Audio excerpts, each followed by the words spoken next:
चुड़ैल का खेत।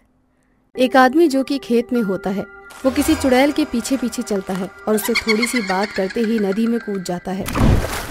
कुछ समय पहले राजू एक गरीब किसान था और उसके पास थोड़ी सी जमीन थी जिस पर वो खेती किया करता था। ऐसे ही एक दिन राजू खेती करके घर आता है और उसके आते ही उसकी बीवी निशा उससे बोलती है, आ गए आप? मैं कब से आपका ही इंतजार कर रही थी। आज आपने घर आने में बहुत देर कर दी। हाँ, क्योंकि आज मैं बिजी हो रहा था। मैं आज बहुत थक गया हूँ। क्या आपने सरसों पालक के बीज फिर से डाल दिए? पर मैंने तो आपसे कहा था ना कि इस बार हम गेहूं की फसल करेंगे। फिर आपने ऐसा क्यों किया? निशा, पालक सरसों ऑर्गेनिक सब्जियां होती हैं। ये 12 महीने बिकती हैं। और वैसे भी गेहूं उगाने के लिए हमारे पास ना तो इतनी बड़ी जमीन है और ना ही इतने पैसे। अरे जमीन नहीं है तो फिर ले लेते हैं ना। आपको पता है ना, आज मुझे रुचि बहन ने बताया था कि पास वाले गांव में तालाब के पास जो खेत है वो बड़े ही सस्ते दामों पर बिक रहे हैं। सोच रही हूँ कि हम कल जाकर बात कर लें। इस बार हम वो खेत खरीद लेंगे। निशा, खेत को खरीदने के लिए पैसे चाहिए और हमारे पास इतने पैसे नहीं है कि हम एक खेत खरीद सके। अरे वो खेत बहुत सस्ते में मिल रहा है। एक बार मेरे लिए कल जाकर बात कर लीजिए ना। ठीक है, अगर तुम इतना बोल रही हो तो मैं कल जाकर बात कर लूंगा। अब राजू अगले दिन खेत में जाता है और खेत के मालिक से बात करता है। वो खेत सच में काफी सस्ते में मिल रहा होता है, परंतु राजू के पास बिल्कुल भी पैसे नहीं होते। जिसके बाद वो घर आ जाता है और निशा से बोलता है, निशा, तुम सही बोल रही थी। खेत तो सच में बहुत सस्ते में मिल रहा है, पर मेरे पास इतने पैसे हैं कि खेत ले सकूं। अरे पैसे नहीं है तो फिर पैसे का इंतजाम कर लेते हैं ना। देखो जी, इतना सस्ते में खेत बार बार नहीं मिलेगा। अच्छा मौका है। हम अपनी निशा के कहने पर राजू अपनी गाय को बेच देता है और उनसे मिले पैसे से वो उस खेत को खरीद लेता है।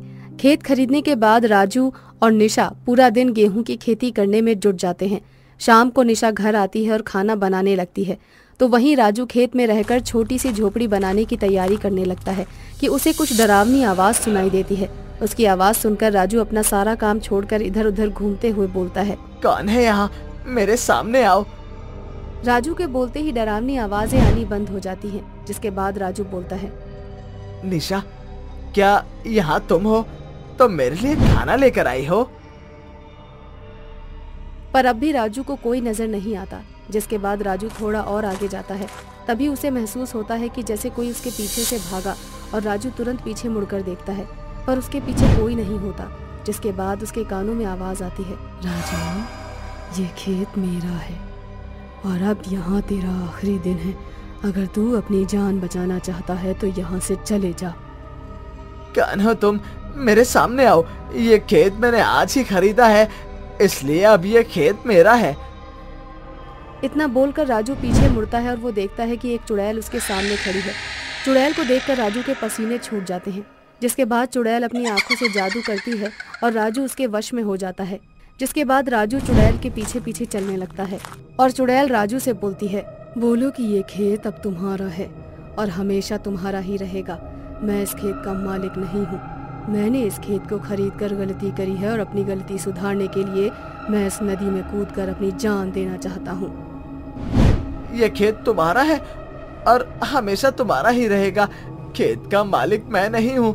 मैंने ये खेत खरीद कर बहुत बड़ी गलती करी है और मैं अपनी गलती सुधारने के लिए इस नदी में कूदकर अपनी जान देना चाहता हूँ। इतना बोलकर राजू नदी में कूद जाता है और वो जैसे ही नदी में कूदता है वैसे ही वहाँ निशा पहुँच जाती है और अपने पति को नदी में कूदता देख वो भी नदी में कूद जाती है और अपने पति को नदी से बाहर निकाल कर घर ले आती है। अगली सुबह जब राजू को होश आता है तो वो खुद को अपने घर में देखता है। जिसके बाद निशा राजू से कहती है, कल रात को आपको क्या हो गया था? आप नदी में क्यों कूद रहे थे? आपको अपनी जान प्यारी नहीं क्या? अरे इतनी मुश्किलों से हमने ये खेत खरीदा है और अब उसी के सहारे तो हम जिंदगी चलाना चाहते हैं, अपना परिवार शुरू करना चाहते हैं और आप मरने की कोशिश कर रहे थे। अगर कल रात को मैं सही समय पर नहीं आती तो आप तो जिंदा ही नहीं होते। निशा, हमने बहुत बड़ी गलती करी है उस खेत को खरीद कर। वो खेत एक चुड़ैल का है। उस खेत में चुड़ैल रहती है अगर हमने उस खेत को नहीं छोड़ा तो वो चुड़ैल हमें मार डालेगी। ये आप कैसी बहकी बहकी बातें कर रहे हैं? खेत में चुड़ैल? अरे हमारे खेत में चुड़ैल कैसे हो सकती है? मैं भी कल रात को खेत में ही गई थी, मैंने किसी चुड़ैल को नहीं देखा। पर मैंने अपनी आंखों से उस चुड़ैल को देखा है, इसलिए मैं उस खेत में अब नहीं जाऊंगा। अगर मैं उस खेत में गया तो वो फिर से मुझे मारने की कोशिश करेगी। इतना बोलकर राजू सोने की कोशिश करने लगता है। अपने पति की ऐसी हालत देखकर निशा को अच्छा नहीं लगता और वो एक बाबा के पास जाती है और उनको सारी बातें बताती है। जिसके बाद वो बाबा निशा के घर आते हैं और राजू को देखते हैं। जिसके बाद बाबा निशा से बोलते हैं, तुम्हारा पति सच बोल रहा है, वहाँ चुड़ैल खेत है और जब तक उस खेत में चुड़ैल है वहाँ कोई भी खेती नहीं कर सकता। और यही वजह है कि खेत के मालिक ने उस खेत को इतने कम दामों पर बेच दिया। पर बाबा वो खेत हमने अपनी सारी जमा पूंजी लगाकर ही खरीदा है। अगर हमने उस खेत में खेती नहीं करी तो हम भूखे मर जाएंगे। आप कुछ करिए बाबा, चुड़ैल को हमारे खेत से भगा दीजिए। अब निशा के कहने पर रात को बाबा अपना कुछ सामान लेकर निशा और राजू के साथ खेत में जाते हैं, जहाँ निशा खेती करने लगती है।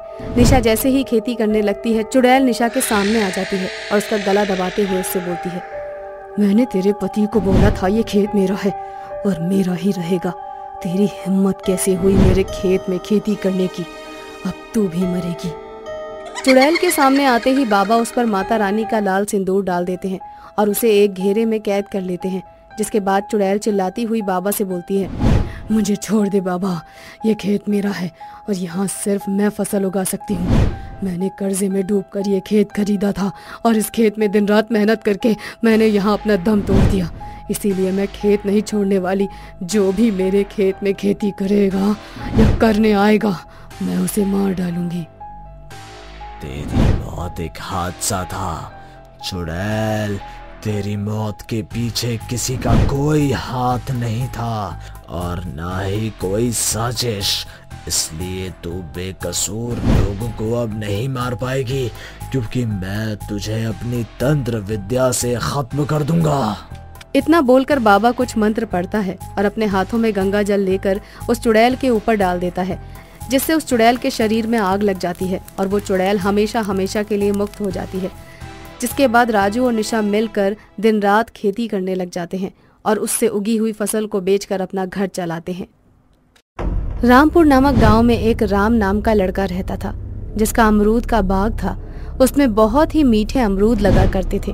वह अपने अमरूदों से बहुत प्यार करता था और उनकी बहुत देखभाल भी करता था।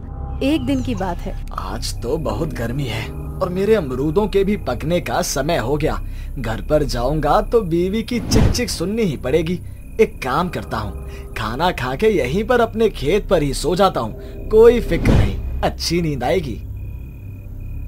राम वहीं अपने खेतों पर सो जाता है और जब वह सोया हुआ होता है तो जंगल में से एक चुड़ैल भटकती हुई उधर की तरफ आ जाती है। किसी मनुष्य की गंध आ रही है। कई दिनों से कुछ खाया नहीं तो बहुत जोरों से भूख लगी है। चलो आज तो मैं इंसान का शिकार करूंगी। आज तो भरपेट खाना खाऊंगी। मुझे बहुत जोरों से भूख लगी है। चुड़ैल मनुष्य की गंध सूंघती हुई राम के खेत के पास पहुंच जाती है। वहां पर राम को सोया हुआ देखकर उसे ललचाई नजरों से देखती है और जोर जोर से हंसने लगती है। उसकी हंसी सुनकर राम की नींद खुल जाती है।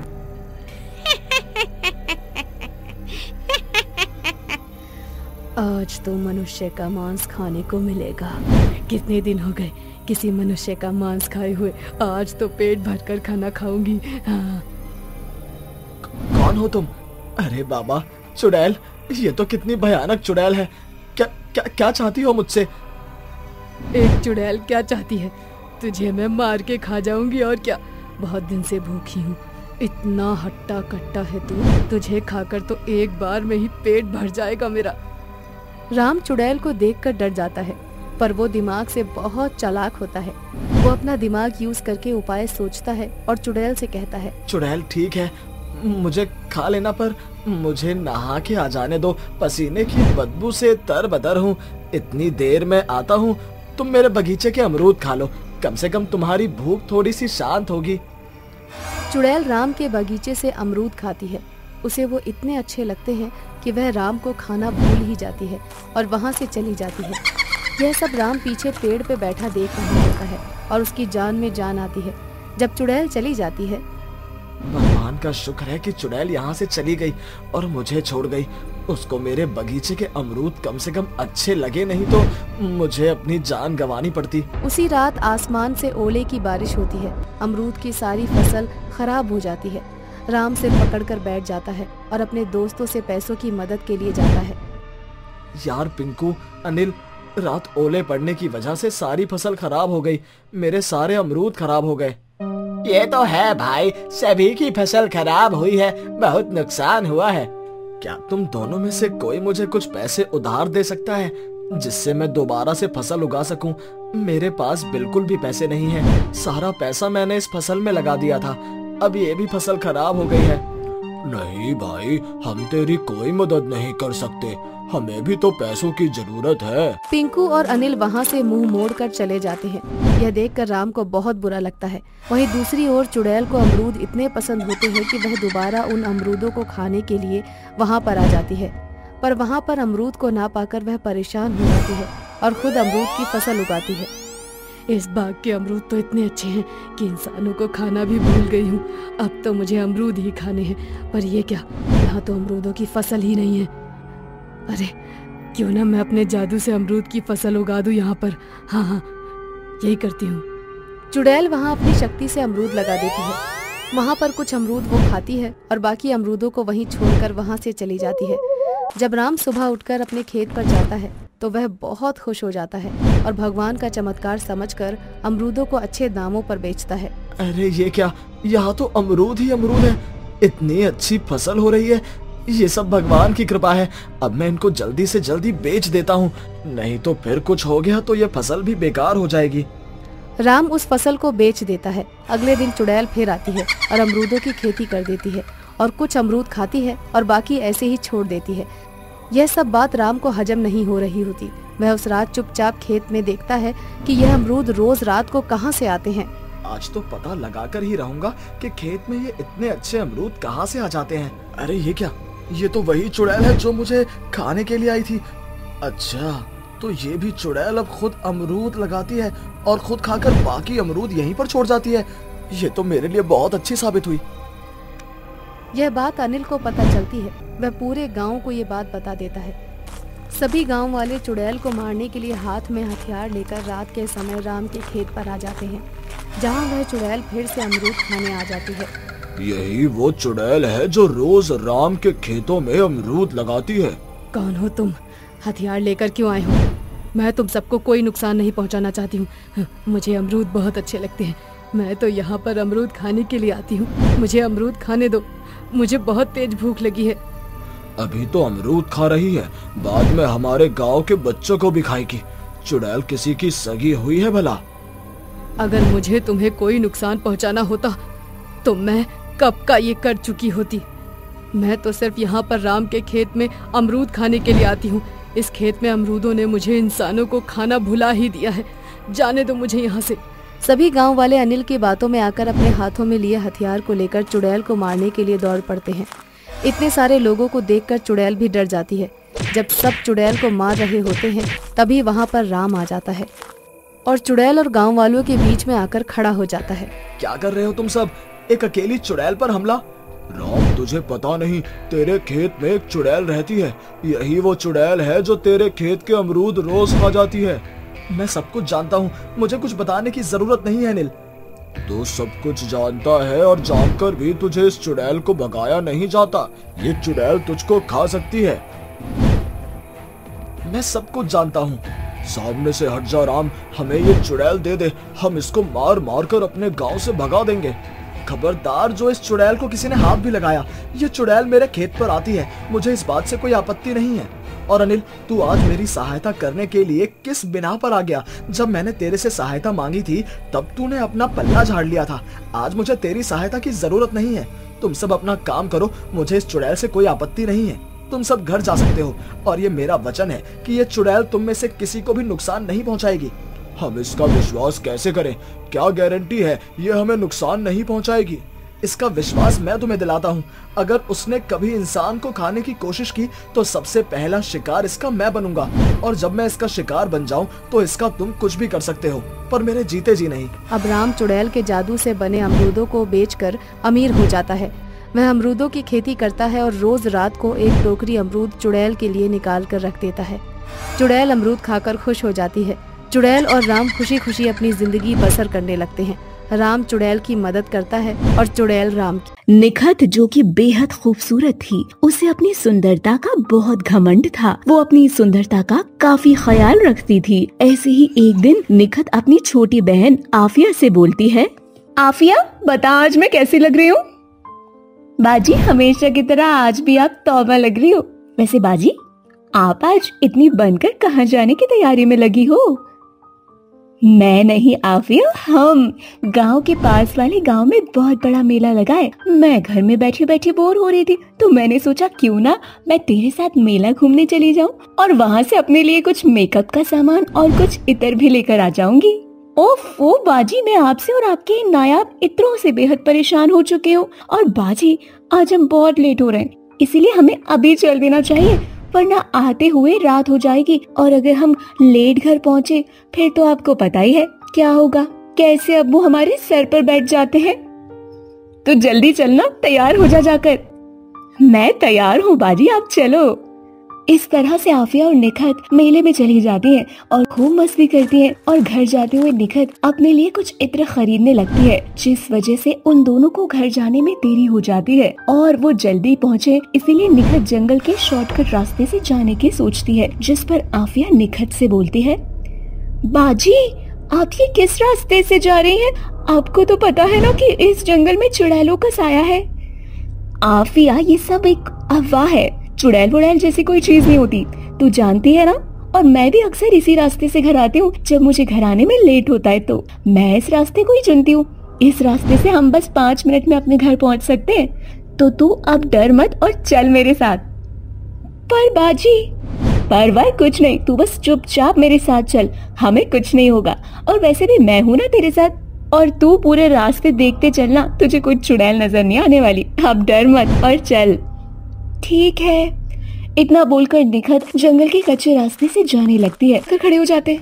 तेज वर्षा होने की वजह से निखत और आफिया एक पेड़ के नीचे जाकर खड़ी हो जाती हैं और बारिश के रुकने का इंतजार करने लगती हैं। जैसे ही बारिश रुकती है, दोनों बहनें फिर से घर के लिए निकल चलती हैं। उसे महसूस होता है जैसे उसके पीछे पीछे उसके साथ कोई चल रहा है। निखत जैसे ही पीछे मुड़कर देखती है, उसे पीछे कोई नहीं दिखता, जिस पर आफिया निखत से बोलती है, क्या हुआ बाजी? मुझे ऐसे लगा जैसे कोई हमारा पीछा कर रहा है, पर यहाँ तो कोई नहीं है बाजी। हाँ, शायद मेरा वहम होगा, हमें चलना चाहिए।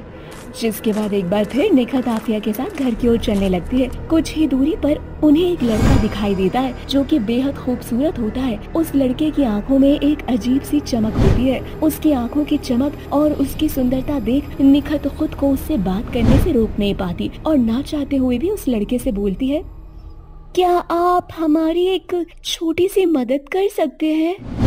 बोलिए ना, मैं आपकी किस प्रकार से सहायता कर सकता हूँ? बहुत रात हो चुकी है, हमें जल्द से जल्द अपने घर पहुँचना है, पर हम दोनों इस जंगल में अकेले हैं, हमें बहुत डर लग रहा है। अगर आप हमारे घर तक हमें छोड़ देते तो हम आपके एहसानमंद होते। क्यों नहीं, आप मेरे साथ चलिए, मैं आप दोनों को हिफाजत के साथ आपके घर छोड़ दूंगा। आपका बहुत बहुत शुक्रिया हमारी मदद करने के लिए। इतना बोलकर वो लड़का आफिया और निखत को उसके घर तक